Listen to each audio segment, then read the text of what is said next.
Welcome to G Fun Facts Online. Today we're diving into the future of warfare. Forget what you've seen in old movies, with armies, navies, and air forces operating in their own little worlds. The modern battle space is a complex, interconnected web, and the lines between land, sea, air, space, and cyberspace are disappearing. At the heart of this transformation is a single, powerful idea: synergy. The idea that when you combine all your forces seamlessly, the result is far greater than the sum of its parts. Militaries around the world are in a high-stakes race to achieve this synergy by modernizing their integrated commands. It's not just about buying new jets or ships, it's about fundamentally rewiring how they fight. For much of history, military branches were like rival siblings. The Army, Navy, and later the Air Force each had its own culture, its own leaders, and its own budget to protect. This fragmentation often led to disaster. Think of World War II, a conflict so vast it screamed for coordination, yet was still filled with moments where one branch couldn't or wouldn't effectively support another. In the United States, the breaking point came after a series of operational blunders. The most infamous was Operation Eagle Claw in 1980. The failed attempt to rescue American hostages in Iran. It was a chaotic mission, plagued by poor coordination between different services. A few years later, in the 1983 invasion of Grenada, the services used incompatible radios and couldn't even talk to each other to coordinate air support. These failures were a direct catalyst for one of the most significant pieces of military legislation in American history: the Goldwater-Nichols Act of 1986. This act completely restructured the Department of Defense. It strengthened the power of the Chairman of the Joint Chiefs of Staff, and, crucially, it created unified combatant commands. These commands put a single general or admiral in charge of all military forces, Army, Navy, Air Force, Marines, in a specific region of the world, or for a specific function. The law also mandated that to get to the top, officers had to serve in joint assignments, forcing them to learn how the other services operate. The results were dramatic. The 1991 Gulf War, Operation Desert Storm, was a textbook example of this new approach. Air, land, and sea power were integrated seamlessly under a unified command, leading to a swift and decisive victory. Other nations learned similar lessons. India's 1999 Kargil War with Pakistan exposed poor coordination between its Army and Air Force, spurring reforms to create their own integrated commands. The historical lesson is clear: modern warfare punishes division and rewards integration. So why the intense push to accelerate this integration now? Three powerful forces are driving this change. First, the threat landscape has changed. The world is no longer unipolar. We're in an era of renewed competition with peer adversaries like China and Russia. These countries have studied the Western way of war and have invested heavily in what are called anti-access/area denial, or A2AD capabilities.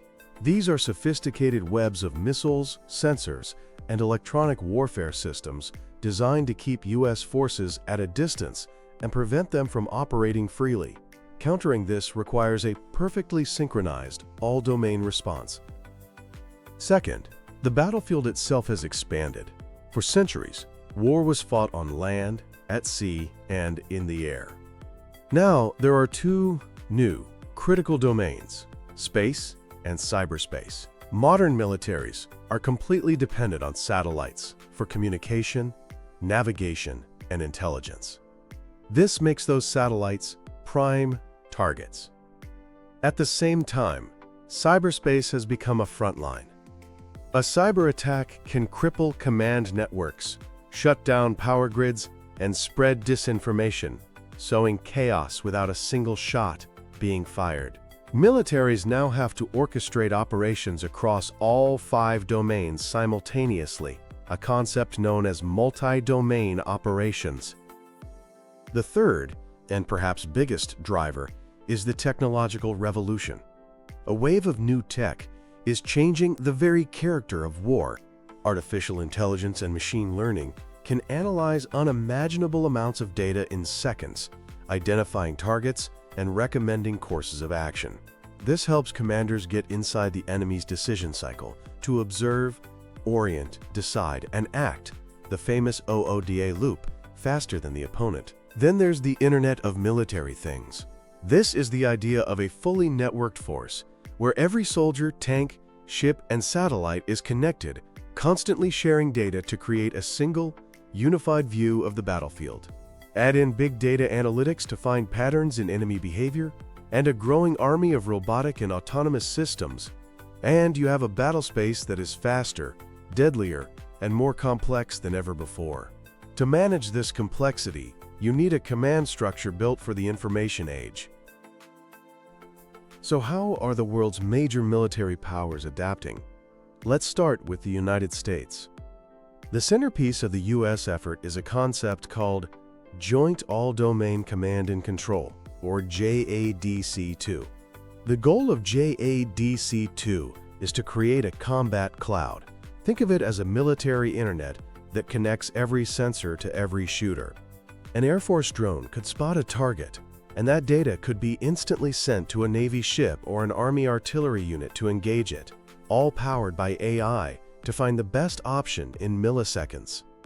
This isn't one single program.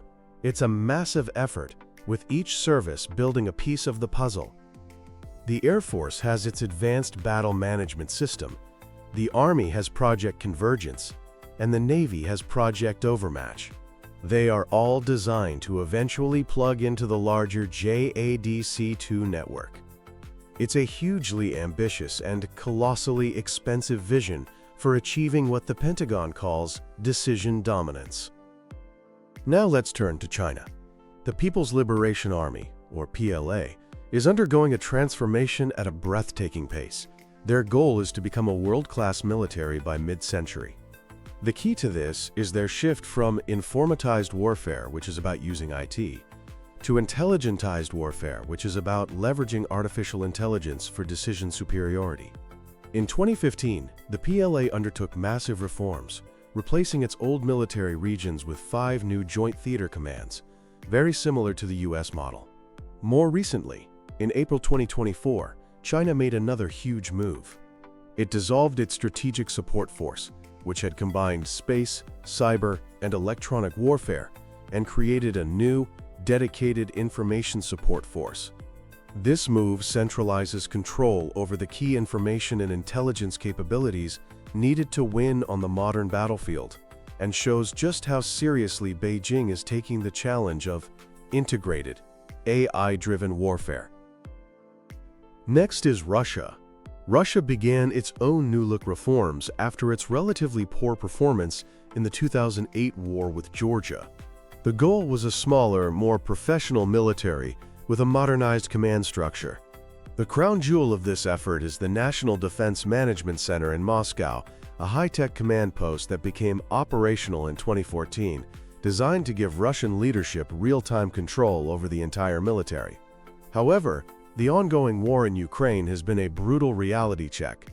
The initial invasion was a case study in command and control failure, with poor logistics, a lack of coordination, and different units seemingly unaware of what others were doing.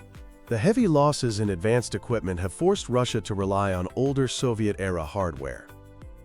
The war has exposed a significant gap between Russia's modernization ambitions and its actual capabilities on the ground. Finally, there is NATO, the defensive alliance of 32 nations. For NATO, integration is exponentially more complex. It's one thing to get your own army and navy to work together. It's another to get the forces of 32 different countries, with different languages, equipment, and doctrines, to operate as one. NATO is tackling this by transitioning to a multi-domain operations concept, or MDO. This is about orchestrating military and non-military actions across all 5 domains to overwhelm an adversary. The driving force behind this is NATO's Allied Command Transformation, which works to develop new concepts and ensure all member forces are interoperable. They test these ideas in massive, multi-domain exercises, which are essential for building the trust and technical connections needed for a multinational force to fight effectively. Of course, this path to integration is filled with obstacles. The first is cultural. Inter-service rivalry is a powerful force. Different branches compete for budgets and prestige, and they can be resistant to giving up control to a joint commander. Overcoming these deep-seated traditions requires strong leadership and a clear vision. The second hurdle is money. This level of modernization is astronomically expensive. Developing AI, building secure networks, and conducting large-scale joint exercises all come with hefty price tags, forcing difficult choices between buying new gear and maintaining current readiness. The third and biggest challenge is technology. Getting thousands of different systems, new and old, from different services and different countries to seamlessly share data is a monumental task. You have to solve issues of data formats, security classifications, and network resilience. A force that is hyper-connected is also hyper-vulnerable to cyber attacks and jamming. Despite these challenges, the strategic advantages are too great to ignore. An integrated force is simply more effective. It can create multiple dilemmas for an enemy, hitting them from every domain at once and overwhelming their ability to respond. It allows for much smarter use of resources, eliminating redundant systems and focusing investment where it has the most impact. And a visibly integrated, capable joint force is a much more powerful deterrent to potential aggressors. A classic, small-scale example of this synergy in action was Operation Neptune Spear, the 2011 raid that killed Osama bin Laden. The mission was a seamless collaboration between Navy SEALs, the Army's elite 160th Special Operations Aviation Regiment, and the CIA, all coordinated under the Joint Special Operations Command. It was a perfect demonstration of how a unified command can execute a complex, high-stakes mission with precision. Looking to the future, this journey of integration is only going to accelerate. We are heading towards a future of pervasive human-machine teaming, where AI isn't just a tool, but a partner in decision-making. The combat cloud will become a reality, creating a hyper-connected force. And the battlefield will expand further into the cognitive realm, the war of information, perception, and disinformation. The nation that masters the synergy of forces, that builds a military that is truly more than the sum of its parts, will hold the decisive edge. It's the key not only to winning the wars of the 21st century, but also to securing a stable peace in a rapidly changing world. Thanks for listening to Fun Facts Online.